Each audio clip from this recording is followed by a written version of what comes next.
All right, y'all. This is another one of the Create Conversations. My name is Maceo Paisley. For those who don't know, I am an artist and designer, thinker, and we're going to be doing these conversations. We've been doing these conversations. You'll see them on different days. And I'm going to be talking today with Jeni Britton Bauer, who is the founder and of Jeni's Ice Cream, who many of us know and love.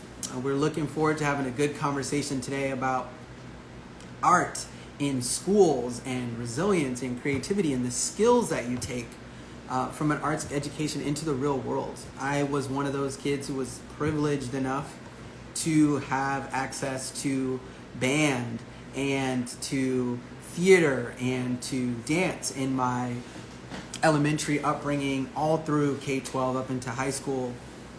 And not only did it give me access to imagining myself in a career in arts, it gave me access to imagining myself in so many different ways. And so one of the things we have to talk about is the ways in which arts really does affect you beyond the specific arts education. And we're gonna bring Jeni on in just a second. So, thank you so much for joining us. We're gonna see what happens. Hey, there we go. Hey. How you doing? Can you hear me? Hey. Yes. A little lag there. Let's see. Do you have a little lag, or is it my side? Yeah, maybe I do. Let me just go try to get my, make sure I'm on. I'm at a hotel in Philly, so let me just make sure that, hey, Bobby. Bobby.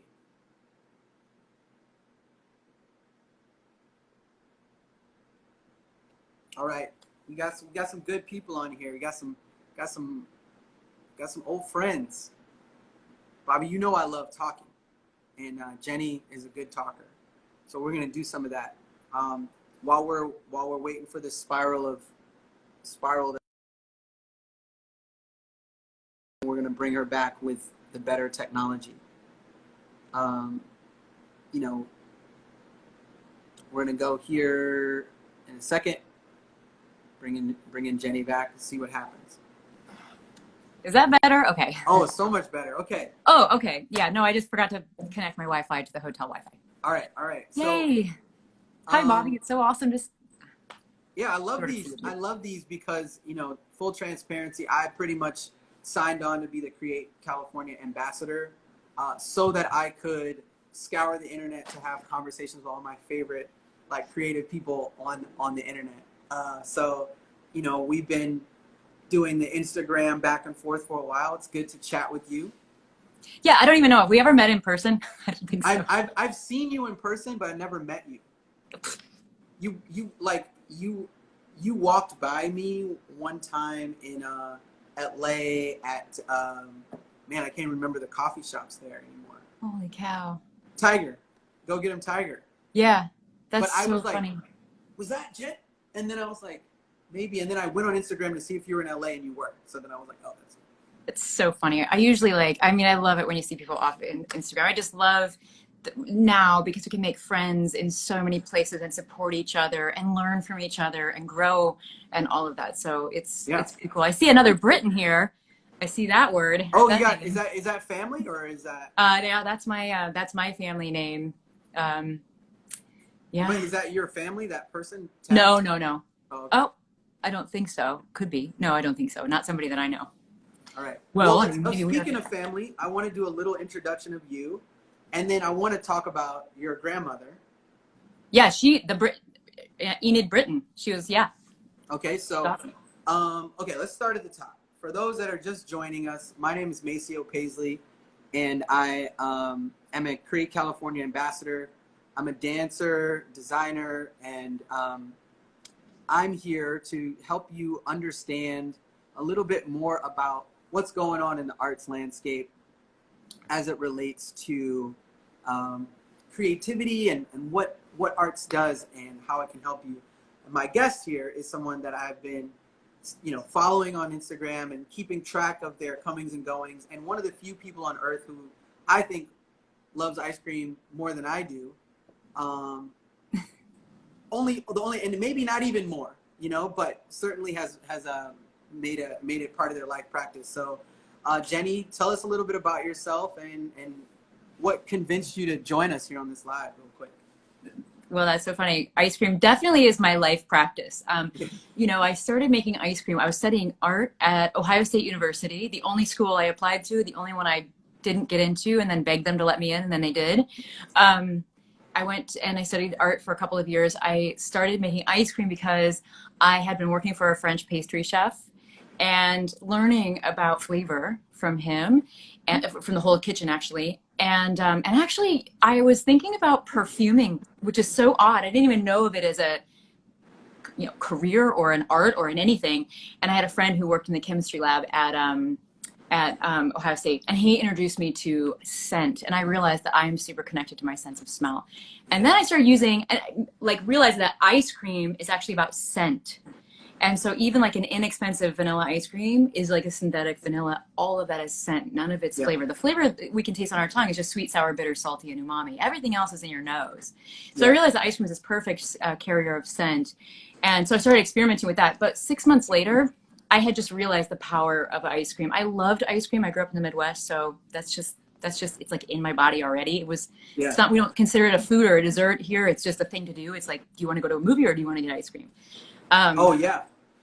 So I started making ice cream in a farmer's market. I mean, I at the time didn't have family. I was disconnected with my family. I just convinced a friend to get her family to give us a couple $1,000s to start this little company, and we did. And I worked there every day for 4 years. It was called Scream Ice Cream. I was sort of thinking like really more like an artist at the time. Made a lot of mistakes. I thought people would be excited about that, and closed that after 4 years, and then opened Jeni's back in the North Market. It's called the North Market in the middle of Columbus, Ohio, and there you go, off and running. Now we have 50 stores across the United States. We are definitely we're a creative-led, community-spirited company.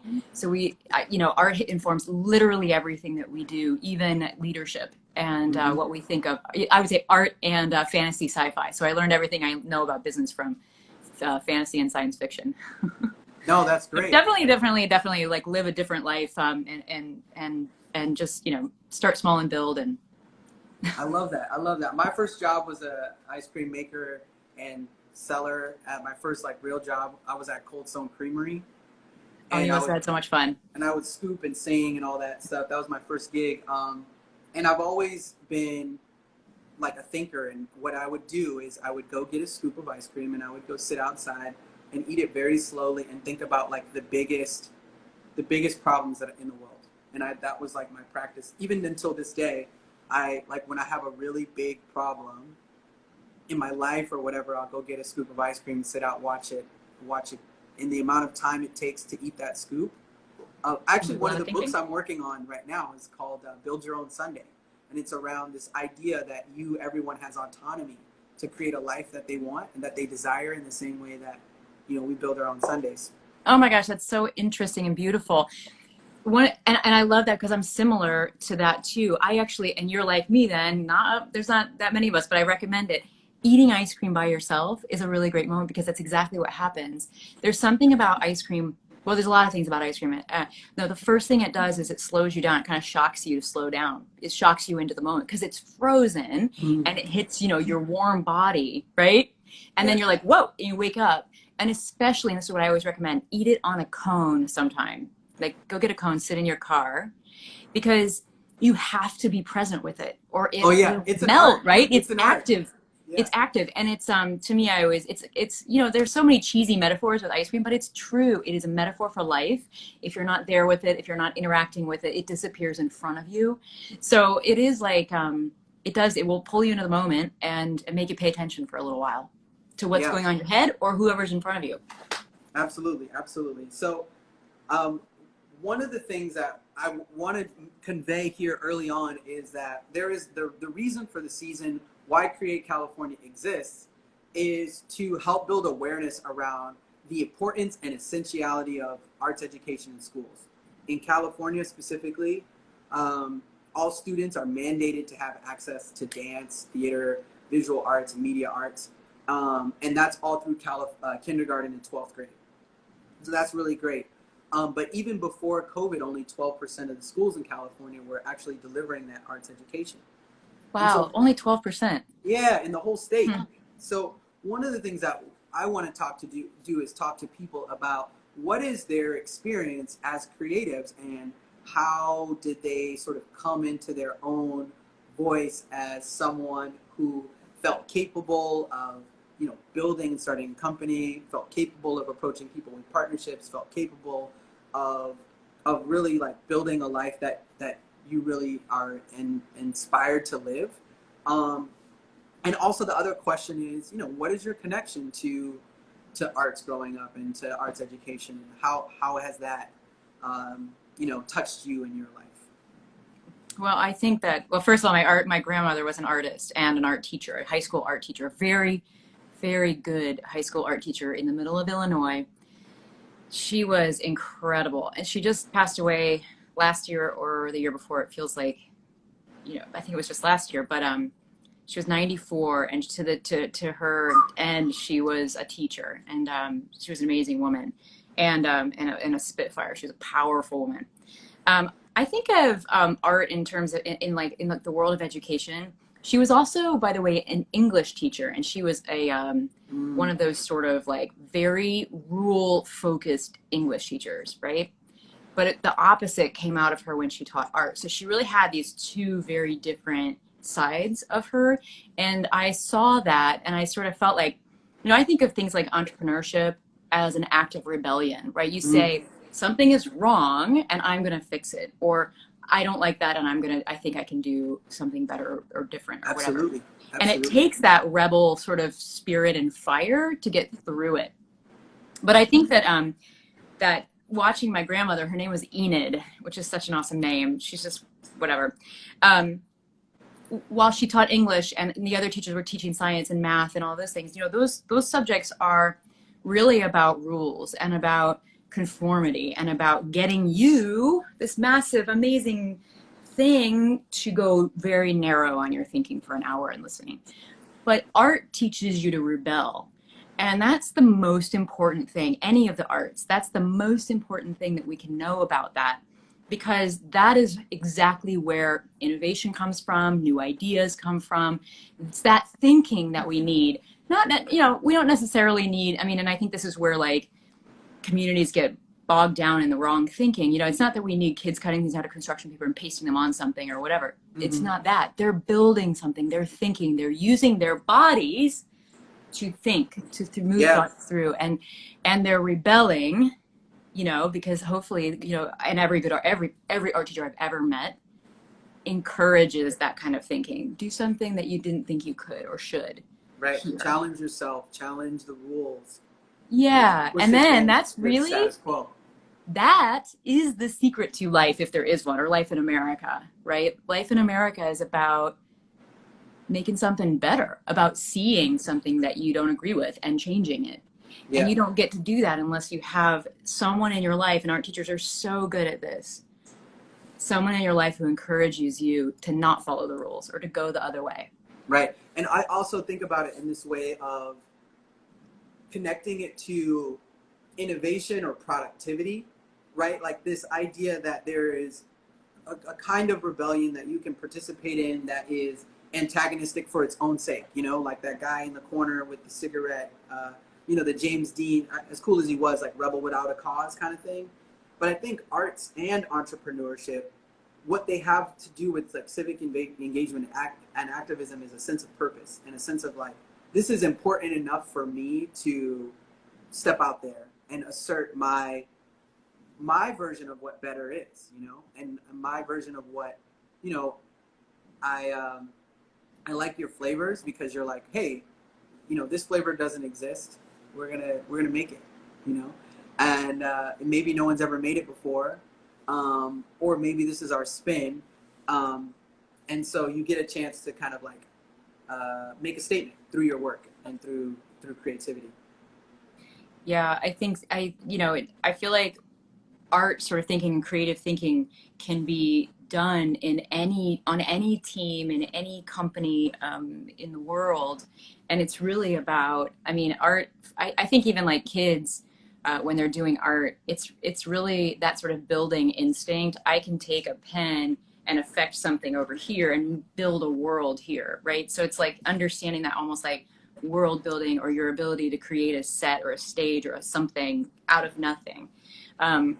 But also that idea of communication and emotional thinking that art connects people with. I mean, I think we're realizing a lot more now.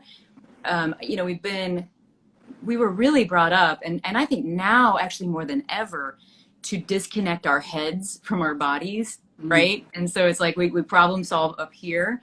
And your body actually knows, maybe not the answer to a math question, but the answer to whether something's right or wrong, a lot of times before your brain does. And certainly when it comes to science and math and all of those important things that we do, communication and making it relevant for people is emotional. And so being able to make that connection, and that's where that sort of whole body thinking, not just whole brain thinking, is really important. And so I think you get trained to do that through movement, through music, through drawing, painting, and all of that too. You're highlighting something that is really important and often overlooked, is the connection between art and social emotional learning, art and mental health, art and your ability to process your emotions. Yeah, you know, I think that I'm no expert on this, but I mean, I'm definitely an expert at being a human. And I feel like, you seem like you are totally. I've had a life of, but no, I mean, I feel like, you know, we have this idea that we're supposed to be able to solve things in our heads, but we're feeling here. And what we're trying to solve, especially when it comes to mental health issues, it's actually going on here. And this isn't really going to solve that, right? And disconnecting those, if we could bring them back together and help people understand it's kind of one thing, and if we take care of all of it, then we can solve those problems better, right? We're really solving an emotional, or like the feelings, you know? Right. So much of the mental health issues and like the stress that we have in our brain isn't actually rational. It's and for good reason. You know, it's not that there is a particular problem in front of us that if we could just figure it out, everything would be fine. It takes us feeling, experimenting, and actually like developing a sense of intuition about what you were saying about what's right for us. My favorite anecdote is, no one can convince you that whatever you're eating tastes good if it doesn't taste good. There's no amount of reason that, you know, if you bite something and you're like, I don't like it, no one can convince you rationally that it tastes good. You just know if you like it or if you don't. Yep, that's exactly right. That's exactly right. And I think life is like that. So in ancient Greek philosophy, also not an expert here, but I like to just read it and try to process it. There are a few ways of thinking, but the two that stand out the most to me are Stoicism and Epicureanism. Hold on, let me look that up. Yes, there you go. Well, Stoicism was like, I mean, I think of it like, and it's a very popular mode of thought right now, but I think of it like, you know, you can look to others to sort of inform yourself on how to behave, right? So we look to, I don't know, George Washington. You read a book by whatever, and then that, and many others, and you inform yourself. You watch other people and how they behave, and the successful people, and then you take on their successful things, read all of their quotes, and do that. Right.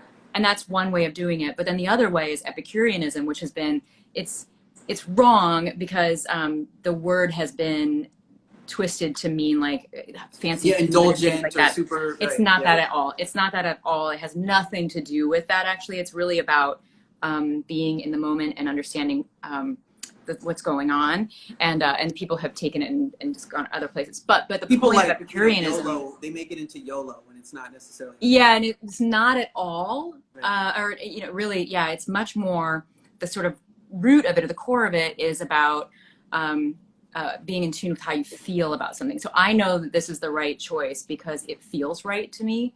And if you look into yourself and you know how you feel about something, then you do it, and maybe it was, maybe it wasn't, but then in reflection, you learn.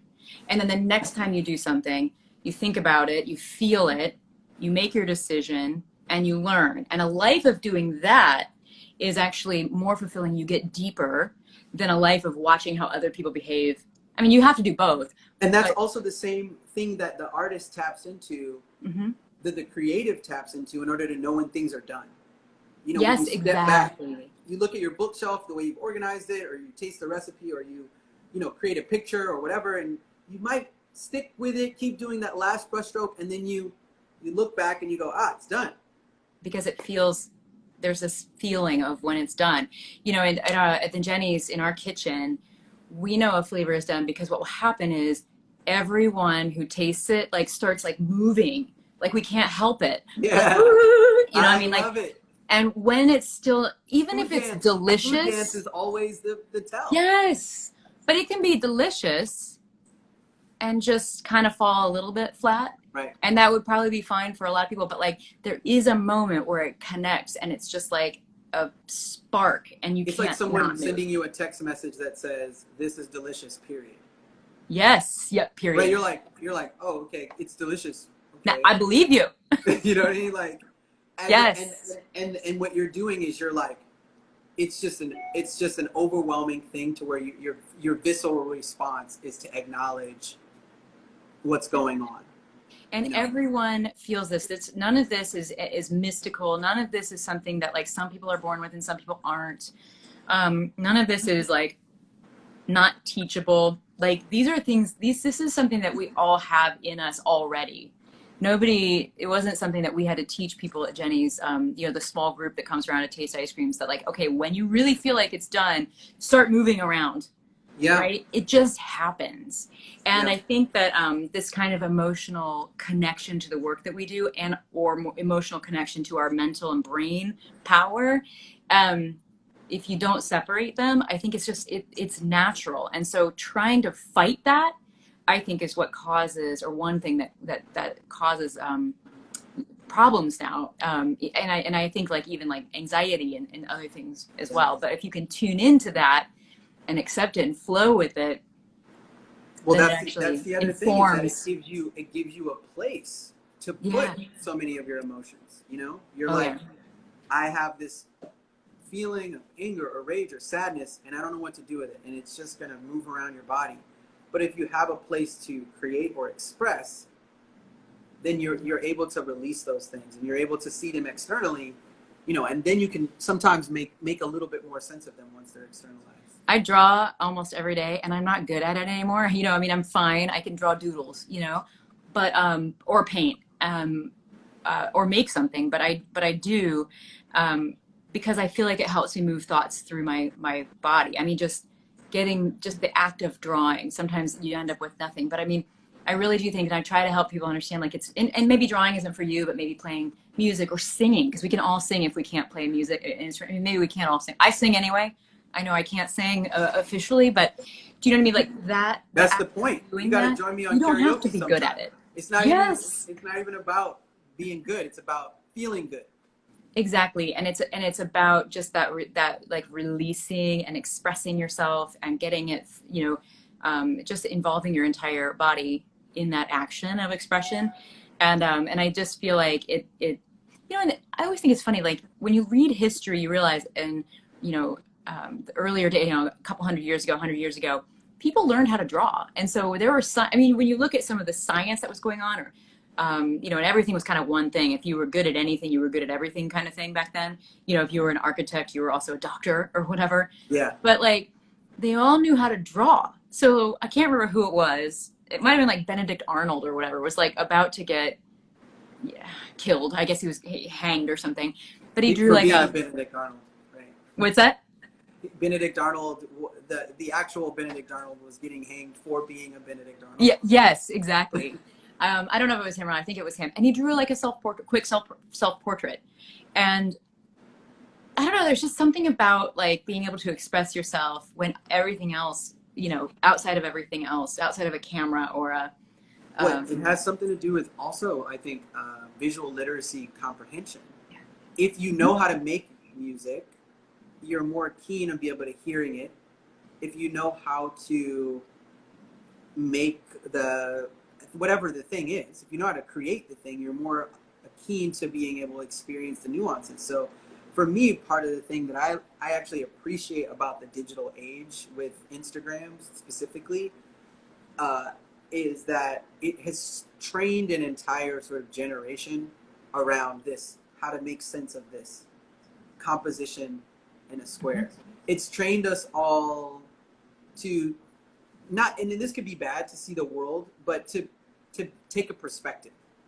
You have your little That's right. part of Yeah. the internet, and you're a curator in that little part of the internet. You have a voice in that part of the internet, and I think that what art is like the original human platform for perspective. Yeah, no, I completely agree. I've always heard that, after our basic needs are met, the next thing you do is art, as a Mm. human being. So after you get, your basic stuff, and then I think, well, what's after that? Maybe it's trading, and maybe it's entrepreneurship. All these things that we're taught are things that we have to learn in expensive universities, are things we were actually born with, and we just have to Hmm. keep doing and exercising, Yeah, over time. Hmm. yeah. If you get the to me, my vision for for academia was always never-ending kindergarten with increasingly more like specificity. So it's like, give me, if I'm interested in science, give me a chemistry set, give me some parameters on how not to blow things up, myself and the world. And then once I understand those things, let's talk about, what makes a salt, a fat, or a sugar. And, I've always loved the idea because how I learned chemistry was in the kitchen with my dad. Ice cream, yeah. He was like, oh yeah, it's acidic. And I'm like, what's acidic? And he's like, okay, well, acids and bases. But I learned it by cooking. So I learned chemistry from cooking. I also learned a lot of chemistry from gardening. So I learned it from food, and I learned a lot of physics from music. And, there's a rhythm and the wave and dance and, the ground. So I feel like you have this opportunity in your work, maybe right now, you're kind of also educating people, or you have the opportunity to educate people, or maybe not educate, but create an environment of learning. How's that? Yeah, yeah, and it really is. I mean, that idea, especially in my generation, um, but I think even now, there's this idea that there are like two, the sort of two sides of your brain or whatever, and that we have to, if you're like a math person, you're this, and you should just stay there, and if you're an art person, but I think that, and even knowing my grandmother, the artist, I learned later, actually after I started making ice cream, and I realized that I had to become a scientist in order to make ice cream, in order to make the flavors that I wanted to. Ice cream is a very complex chemistry. I mean, just it's an emulsion, a frozen emulsion, and it's very complex to get it right. And then you make a whole bunch of different flavors, and each one of them is its own recipe and its own complexity. But I realized that my grandmother was actually a scientist first, or equal to her being an artist, because before she could even begin a project, she was a researcher, and she understood uh, viscosities of paint, and she organized Yeah. everything, and she had a process of deciding what she was going to do and how she was going to do it, and then she would start and then learn as she went. And sometimes it took several iterations, to get it right. But I mean, very much a process, and almost very similar to the scientific process. Yeah, I love this idea. I mean, that is one of the misnomers about arts education as well, is that it trains you to be, like this up in the clouds kind of thing, or, but really what it does is it actually trains your mind to see complexity and to understand connections. And I think one of the things that a lot of people don't know is that one of the most popular hobbies with physicists and quantum physicists is jazz musicians. They love studying jazz. And, like Einstein was a big poet and fan of music. And so you find that these incredible thinkers throughout history often were dual hemispheric, whole brain, whole body thinkers. I mean, that's exactly right. I have a friend who is literally a rocket scientist. He led the Juno project at NASA, which is to get a rocket, or it's not a rocket, but whatever, a spacecraft to Yeah. Jupiter, and he thinks about all of his work as art. He thinks about, space as art. And we have these great conversations about, like, space, and then how you can connect that to, like, thinking like a molecule in ice cream, and how beautiful that is. And, you know, I mean, I think that's true. The people who, many people who are high, I hate to say high achieving because I think that we put that out there as like, this is your goal, but, and you can do it in so many different ways. But anyway, people who, I would just say actually, people who are happy. And there is no such thing as like every single moment of every day being happy. But people who feel whatever that is, that joy, the satisfaction of their work, I really do think are incorporating those thinkings together. Yeah, a general sense of rightness in their with their relationship to the world. Yeah, it's part of, you know. And it does require that ability to shift a little bit. Like, oh, this isn't the best spot. I could feel a little better. Maybe adjust over here, maybe adjust over there. And then again, going back to that idea of, oh, this is done. Like this is the right place for me. So for me, I think of it as, you know, self-reflection. And so my question for you is, when you're doing your drawings, and you know, what is that quench for you? Is that it helps you think, or is it expression, or you know, how does it come up? You're on a conference call and you're doodling. What are the circumstances that brings out it will artist? Quiet my brain activity, which sometimes, and we all can do this in different ways. Some people run, some people play violin or whatever. So it can actually quiet down what stuff I'm thinking about that I don't need to be thinking about right now. Sometimes they're, you know, whatever. And then let new thoughts in. That's when you think that, like, if you're not thinking about something or anything, it's like meditation. When you're not thinking about anything, that, you know, you're not thinking about anything, but actually you really, it opens you up to thinking about the things that you wouldn't have thought about when your brain is just completely turned on. Yeah. Because a lot of times our brain, it's just not very smart. You know, it just like, it keeps pushing, you know, you keep spinning. It can get stuck very quickly. Yeah, and like, you know, you're spinning about what you said in some meeting, and it's just like, or what someone else said to you, and the things that just don't matter at all, but they're hard to turn off. Even like some of the projects you're working on, you're just tweaking it too much. You're just too obsessed with it, and so just getting yourself centered back on something is important.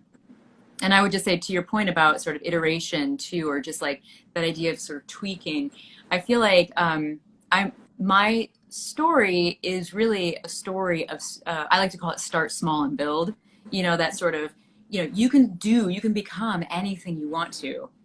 You can educate yourself. I did go to ice cream school at Penn State, but it was like a 2-week course. You went to ice cream school? Yeah, they actually have like an ice cream, like a science ice cream intensive course. It's mostly for people who like run like plants, like Haagen-Dazs plant or whatever. Okay. But I went there after I'd been making ice cream for like 4 years. And so it was really great. So is that a degree? But, you have a degree? No, I have like a certificate. Okay, all right, that's cool. Oh, Telario is here. Hey, Telario. That's something I would want to get just to have it, you know, just to I know, right? Put it up on my wall, freak people out. Yes. Well, and speaking of start small and build entrepreneurs, Telario is, 12 now, I think. I don't remember. But he's been my friend for many years, and he started a little mushroom company in the market where I started my business as well. And he's building, he's an entrepreneur, and so it's that idea of just start something. You know, you don't know I didn't know what I didn't know about ice cream, and I just kept having to learn and grow. And eventually you become, I always say, like, this is what happened to me. It's 26 years in, so I've been doing this for a really long time. And eventually I got to the point where I was the only one who could answer my questions, right? So you're, in the beginning, you're reading every book, you're learning from every book, and then you're finding people who think like you, and then you're asking questions, and then you're inspired by them, and you keep going, you keep going, you keep going.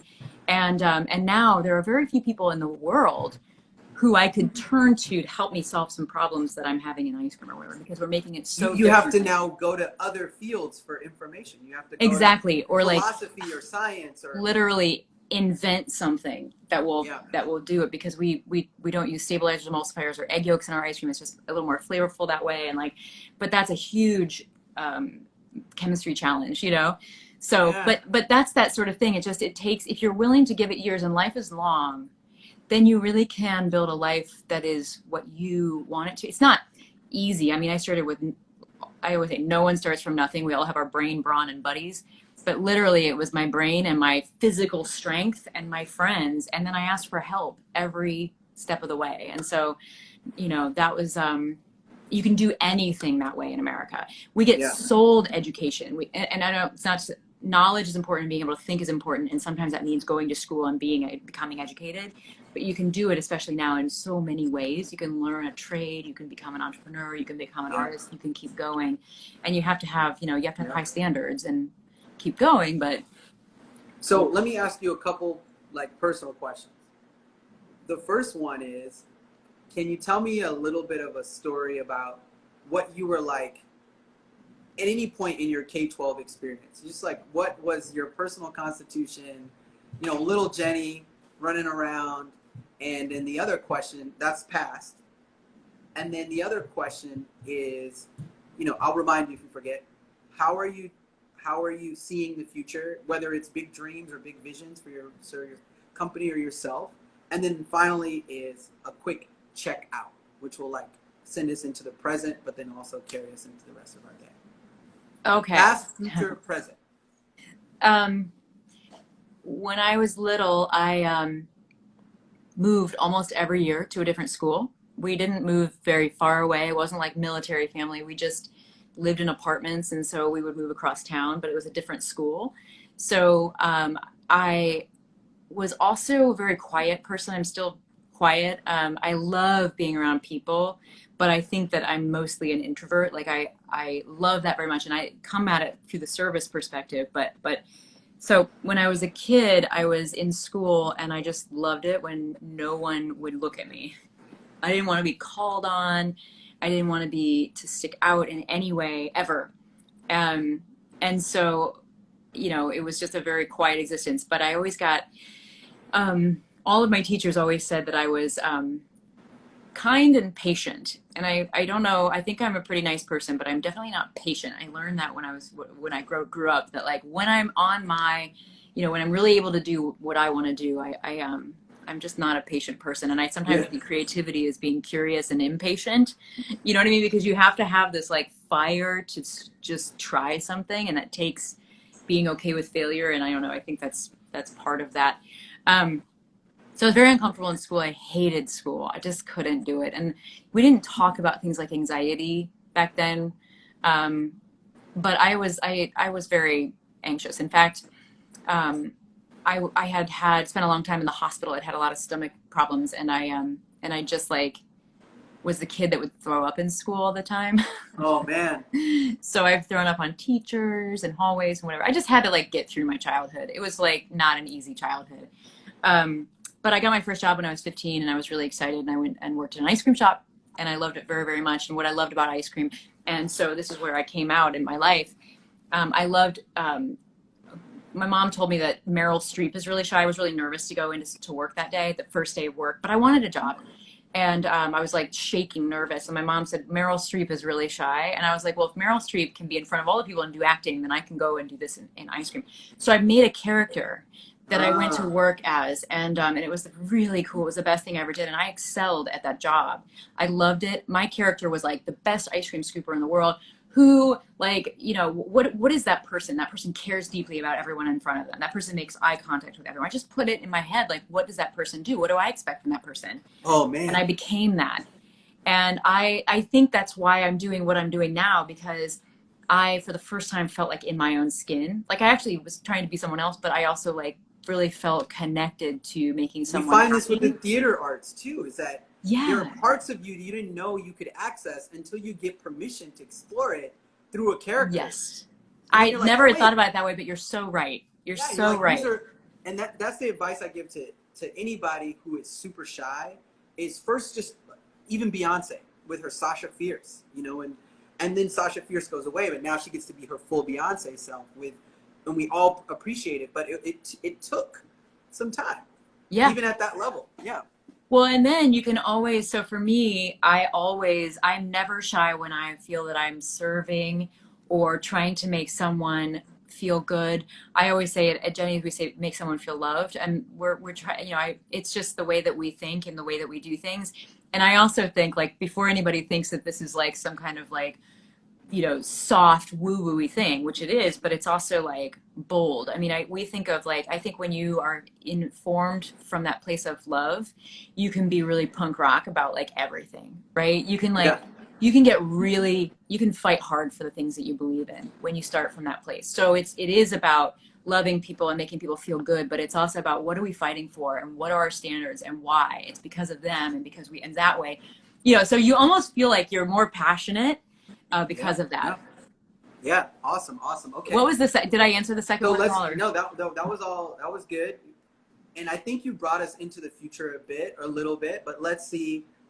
Looking forward, do you have a creative vision or an idea that you think that excites you right now? You don't want to have to spoil anything, but like what hobbies, or are you looking forward to anything in the even in the coming weeks that you're like, oh, I have a vacation coming up, just future. Well, I'm a vision-led person. Once I lock into a vision, which is just an idea projected into the future, and you just in your mind you use your imagination and just imagine what the future looks like if you're successful or if your idea works. So I'm vision led, and I'm in a weird inflection point right now, actually, in my life. So it's an interesting question. I have such an amazing team. They're just spectacular, and I can do my work at Jeni's very fast. I mean, I've already got the flavors almost done for 2021. There will be a lot more that we come up with, just whatever. And I'm not traveling right now, of course, and I Mm-hmm. travel usually all the time, so I can work on new things. And so I'm really at this moment where I'm thinking like, what does the world need? What can I do? And I'm thinking a lot about economic opportunity. Thinking a lot about small business policy and actually doing work on that, which is really cool. That's different for me. I'm thinking about things like art and entrepreneurship. I'm on the board of a college of art, a really great art college in Columbus. So I'm really trying to think of like, um, how can I light fires? I was just grateful, I am grateful for people who did that for me in my life. How can I help Yeah. and give back? So I think I'll spend, I'm in my mid 40s now. I think I'm looking at what can I do for the remainder of my life that helps America get back on our feet and love each other and helps our kiddos, especially kiddos who struggle, because that's where I come from. And when you come from a place of struggle, really big struggle, like family falling apart, like not having anyone in your life, Mm-hmm. you are resilient Yeah. and you've got a superpower. And so how can I help on that front? So I'm going there, and I don't know exactly how yet. This is something I've been wanting to do for a long time, but I have the time now, and I definitely have the passion. Awesome. I'm excited for that. I'm excited for that. And then, the last little piece is just a checkout. We were talking about whole brain thinking, and you were talking about whole body thinking. So as we exit, just give me a little bit of, how you're feeling right now, what's going on, uh, with your, social, your emotional situation or your physical. Just name a sensation that that's coming up for you, and how that might dictate what you do right after you push the end on this ladder. Well, I'm actually decompressing after a tough meeting this week, I'll admit, and so that happens every once in a while, of course, and so I'm working on not spinning from that, slowing myself down so that I can actually solve a problem. So spending this a couple of days in Philly by myself is actually really great. And again, like very in tune to how my body is feeling, because then that's what makes your brain spin. So working on letting that flow out of me, and then get back to that place of making, starting from good assumptions and getting to a place where we can solve problems. Because I mean, this is what happens when you have awesome people working together. You disagree, Yeah. Yeah.